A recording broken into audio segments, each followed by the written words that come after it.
स्वराज्य मेरा जन्मसिद्ध अधिकार है और मैं उसे लेकर रहूंगा का नारा बुलंद करने वाले बाल गंगाधर तिलक का जन्म 23 जुलाई 1856 को महाराष्ट्र के रत्नागिरी में हुआ था। उनके पिता गंगाधर रामचंद्र तिलक एक धर्मनिष्ठ ब्राह्मण थे। तिलक को देश में ब्रिटिश शासन के खिलाफ स्वतंत्रता आंदोलन के दौरान स्वराज्य का पहला और सबसे कट्टर समर्थक माना जाता है। बाल गंगाधर तिलक का असली नाम केशव गंगाधर तिलक था, लेकिन उन्हें लोकमान्य तिलक के नाम से जाना जाता था। महान स्वतंत्रता सेनानी, समाज सुधारक, शिक्षक और पत्रकार के तौर पर मशहूर लोकमान्य बाल गंगाधर तिलक की आज 164वीं जयंती मनाई जा रही है।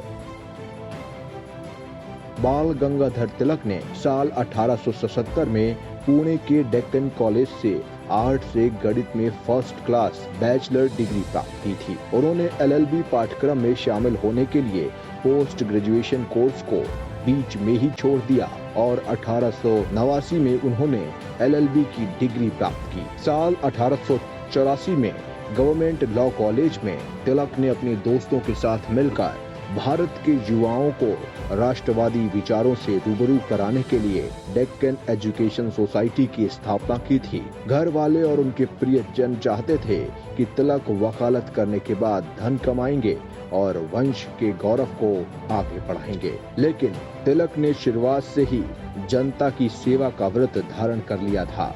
बाल गंगाधर तिलक ने विपिन चंद्र पाल, लाला लाजपत राय सहित कई भारतीय राष्ट्रीय कांग्रेस नेताओं के साथ घनिष्ठ गठबंधन किया और तीनों को लाल बाल पाल कहा गया।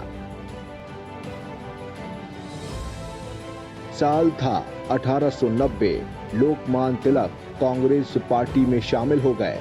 वो भारतीय स्वतंत्रता संग्राम के पहले लोकप्रिय नेता थे और उन्होंने ही सबसे पहले ब्रिटिश राज्य के दौरान पूर्ण स्वराज की मांग की थी।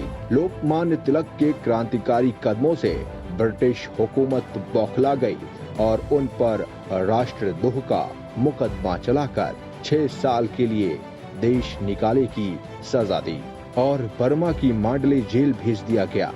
साल 1914 में जब उन्हें रिहा किया गया तो तिलक ने होम रूल लीग की शुरुआत की और स्वराज्य मेरा जन्म सिद्ध अधिकार है और मैं उसे लेकर रहूंगा का नारा बुलंद किया। जन जागृति का कार्यक्रम पूरा करने के लिए महाराष्ट्र में लोकमान्य तिलक ने गणेशोत्सव और शिवाजी उत्सव सप्ताह भर मनाने की शुरुआत की। इन त्योहारों के मकसद जनता में देश प्रेम और अंग्रेजों के खिलाफ संघर्ष के लिए प्रेरित किया जाना था।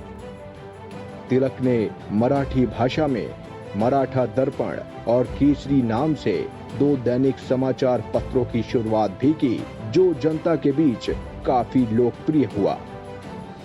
उन्होंने अपने समाचार पत्रों में अंग्रेजी शासन की क्रूरता और भारतीय संस्कृति के प्रति हीन भावना की आलोचना की। गौरतलब है कि महात्मा गांधी ने उन्हें आधुनिक भारत का निर्माता कहा और स्वतंत्र भारत के पहले प्रधानमंत्री जवाहरलाल नेहरू ने उन्हें भारतीय क्रांति के पिता के रूप में वर्णित किया। अपने क्रांतिकारी विचारों के लिए मशहूर तिलक को कई बार अपने लेखों के कारण जेल भी जाना पड़ा। भारत के महान स्वतंत्रता सेनानी और स्वराज की मांग करने वाले तिलक का निधन 1 अगस्त 1920 को मुंबई में हुआ। न्यूज़ प्लस भारत के वीर सपूत लोकमान्य तिलक को उनकी जयंती पर नमन करता है।